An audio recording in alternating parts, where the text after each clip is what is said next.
The idea that there are humans on Earth with superhuman abilities is something that many of us consider exclusive to Hollywood movies.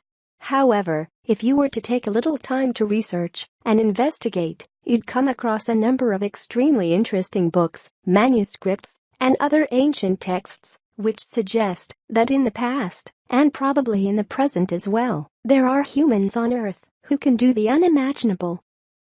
There are numerous ancient teachings that explain how human beings have the ability to obtain superhuman abilities through the use of different ancient techniques. Take a look at the ancient yoga teachings, for example, and read about Buddhism. Through the use of techniques known as siddhis, which translates to perfection in Sanskrit, people can unlock their full potential. These ancient techniques include meditations, static dancing, drumming, praying, fasting, psychedelics, and more. When we think of meditations, Buddhism comes to mind. Curiously, in the ancient teachings of Buddhism, we find ample evidence of the existence of extreme powers, and Buddha expected his disciples to attain these abilities and live a peaceful and spiritual life. A professor of Buddhist and Tibetan studies from the University of Michigan, called Donald Lopez Jr., explained the many abilities attributed to Buddha and his teachings.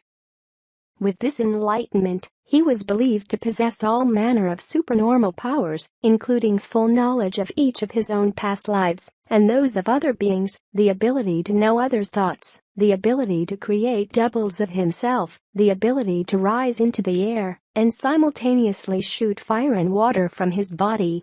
Although he passed into nirvana at the age of 81, he could have lived for an eon, or until the end of the eon, if only he had been asked to do so. Buddhist monks are absolutely fascinating. It is popularly believed that these monks have brains that function beyond human capabilities.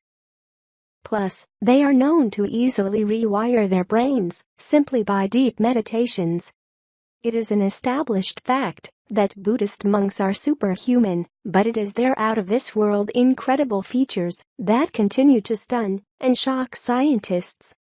Evidence of superhuman abilities can be found in numerous verifiable sources. Here is another example from the lore, as written by Swami Rama in his book, Living with the Himalayan Masters. I had never before seen a man who could sit still without blinking his eyelids for 8 to 10 hours, but this adept was very unusual. He levitated 2.5 feet during his meditations. We measured this with a string, which was later measured by a foot rule. I would like to make it clear though, as I have already told you, that I don't consider levitation to be a spiritual practice. It is an advanced practice of pranayama with application of bandos. One who knows about the relationship between mass and weight understands that it is possible to levitate, but only after long practice. He also had the power to transform matter into different forms, like changing a rock into a sugar cube. One after another, the next morning he did many such things. He told me to touch the sand, and the grains of sand turned into almonds and cashews. I had heard of this science before and knew its basic principles, but I had hardly believed such stories. I did not explore this field, but I am fully acquainted with the governing laws of science. But even more evidence of these teachings can be found in countless books and ancient texts. In modern times, we have a study performed by Harvard scientists who were left stumped of what they had found after visiting remote monasteries in the 1980s. Harvard researcher Herbert Benson, who has been studying a meditation technique known as Jitama for 20 years, said the following. Buddhists feel the reality we live in is not the ultimate one. There's another reality we can tap into that's unaffected by our emotions, by our everyday world. Buddhists believe this state of mind can be achieved by doing good for others and by meditation. Benson is an associate professor of medicine at the Harvard Medical School and president of the Mind-Body Medical Institute. He firmly believes that studying advanced forms of meditation can uncover capacities that will help us to better treat stress-related illnesses. Herbert Benson also testified on a breathing technique known as Tummo. Through this technique, it's possible to manipulate the body's temperature. In the Tibetan language, Tummo can be translated as inner fire. Indeed, a more recent case of Tummo has astonished the West. Wim Hof, a 57-year-old Dutchman, has been nicknamed Iceman because he used this technique to climb Mount Everest, wearing nothing but shorts and a pair of shoes.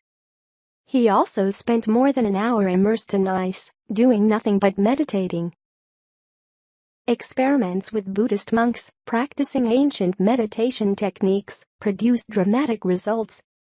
Just using the power of their minds, the monks could raise the temperatures of their fingers and toes by as much as 17 degrees. It is still unknown how the monks are able to generate such heat. After a series of studies conducted with the help of the Dalai Lama in the late 70s and early 80s, it was found that many monks were able to also raise their skin temperature by as much as 8.3 degrees Celsius whilst keeping their core temperature the same. The monks can also decrease their temperature. Other studies have shown that they can actually increase their core temperature as well. This is primarily attributed to the meditation technique called Tummo, which involves visualizing the human body as a hollow structure of light and then using a combination of breathing controls methods to slow the heart rate. This is so effective that monks have actually been documented sleeping on a rocky ledge at over 4,500 meters above sea level, apart from each other, with no additional insulation beyond their robes. Allegedly, they didn't even shiver, and we're talking about temperatures in the region of minus 17 degrees Celsius. It is still not fully understood how they can do this beyond the effectiveness of their meditation techniques, but what we do know is that during meditation, their brains show completely different blood flow activity, enabling certain regions to become more active, especially those that regulate blood pressure and metabolism. Furthermore, studies performed in Sikkim, India, left experts shocked after they found that monks had the ability to somehow lower their metabolism rate by as much as 64%, and to put that into perspective, our metabolism only lowers by about 15% when we sleep. Experts also discovered that Himalayan monks had the ability to dry cold wet sheets with their body temperature alone. Take into consideration that some of these monks live in extreme places in Himalayan mountains at altitudes of 15,000 feet. These discoveries are so groundbreaking that meditation is now being seriously considered as a useful practice for astronauts. Centuries of refinement have enabled monks to understand and regulate their bodies so efficiently that they can actually remain comfortable in conditions that should by all rights kill them. Many people believe meditation to be a mental discipline only. But as spiritual teachers, philosophers, and now scientists have by now explained, the mind is not separate from the body. Between these two exists a close relationship of mutual interference. A striking example of how the body and mind find a meeting point in meditation is revealed amongst Buddhist monks. From a strictly scientific point of view, several studies have over the last 30 years examined Buddhist monks who meditate for several hours each day. The collected observations are striking. Other research has noted the incredible transformations that take place in brains that are used to meditate. In 2011, a neuroscientist at the University of New York, Zoran Josipovic, led a study using MRIs to find evidence of the effects of meditation on the neural circuits that enable attention. A cerebral level requires two networks: an extrinsic network, activated by an external task, serving oneself a glass of water for example, and another intrinsic network, related to consciousness, our emotions, and what we understand as our inner world. For most people, To simultaneously operate both networks is very complicated. But this is not so for Buddhist monks. According to Josipovich, meditation allows them to connect their actions and emotions. These monks can focus simultaneously on what they are doing and what they feel at that moment. Again, according to Josipovich, this way of living these everyday actions translates into a harmonious life, in tune with the present, and an overall experience that is much more fulfilling and satisfying. Imagine yourself feeling love, happiness, gratitude, and abundance at every second of the day. This will enable you to vibrate at a super high energetic frequency, in which every ability will be possible. You will be absolutely limitless. But are Buddhist monks really operating beyond natural limits? Are they superior beings who have transcended human norms? Or perhaps these are all of our true potentials, and which lie dormant, awaiting the right habits and life choices available to everyone to simply be awakened. Many tales of superhuman abilities exist within the ancient literature and lore, but they are just stories, up to the readers to determine their credibility. Of course, one who subscribes to various ancient teachings would be more inclined to believe that these are more than just folklore. With science shedding light on the possible truths of ancient mysticism, it's not impossible to think that at one time, these abilities were more common knowledge.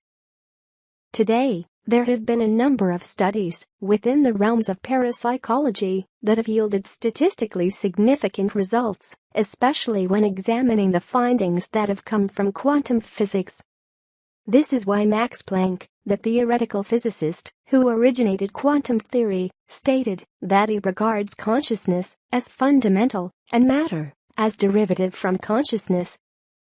He also wrote that we cannot get behind consciousness and that everything that we talk about, everything that we regard as existing, postulates consciousness. And the Dalai Lama has supported this viewpoint by saying the following. Broadly speaking, although there are some differences, Buddhist philosophy and quantum mechanics can shake hands on their view of the world. We can see in these great examples the fruits of human thinking. Regardless of the admiration we feel for these great thinkers, we should not lose sight of the fact that they were human beings, just as we are. Richard Conn Henry, a professor of physics and astronomy at Johns Hopkins University, explains things further. A fundamental conclusion of the new physics also acknowledges that the observer creates the reality. As observers, we are personally involved with the creation of our own reality. Physicists are being forced to admit that the universe is a mental construction. Pioneering physicist Sir James Jeans wrote the following. The stream of knowledge is heading toward a non-mechanical reality. The universe begins to look more like a great thought than like a great machine. Mind no longer appears to be an accidental intruder into the realm of matter. We ought rather hail it as the creator and the governor of the realm of matter. Get over it and accept the inevitable conclusion. The universe is immaterial, mental, and spiritual. Another fascinating ability and a controversial topic is that of levitation. Everyone knows that the Tibetan masters can levitate and fly, but is it really true? Marco Polo was one of the first and most famous Europeans to travel to Asia during the Middle Ages. He traveled further than any of his predecessors during his 24-year journey along the Silk Road. Marco Polo was also the first Westerner to formally record an encounter with the Tibetan lamas. He reported seeing the levitation phenomenon over 700 years ago, and everything Marco Polo wrote in his journals turned out to be true. The modern adventurer, Madame Alexander David Neal, also wrote of her sightings of lamas having the ability to levitate. Traditional Tibetan literature similarly tells of Buddhist mystics levitating in the air in a deep meditative state. Buddha himself is said to have done so on several occasions, as did Indian masters such as Nagarjuna and Padmasambhava. The legacy was adopted by Tibetan mystics in the 8th century, with the Yajna Yashitsajyal as a prime example, and continued over the centuries. The 11th century yogi and poet, Milarepa, is another famous levitator. The historical anecdotes in Tibetan literature and oral tradition that speak of mystics with powers of levitation and flight find their way into Tibetan art as well. What is interesting is that paranormal abilities of this nature are considered secondary to the primary goal of Tantric Buddhism, which is the inner realization of Mahamudra. Levitation is the expression of the common siddhi and is more of a side effect of the inner realization of Mahamudra, the exclusive siddhi of realization. Of course, when we're talking about Buddhist monks or Indian yogis levitating, we're not referring to the countless of con artists on the streets of India and Nepal. They use a simple trick with a stick supporting them and take the money of tourists. For a deep exploration in the topic of levitation and some information of how to actually achieve it, you should watch one of my earliest videos, which is about the power of levitation. Thank you for watching. Please give us a like and don't forget to subscribe.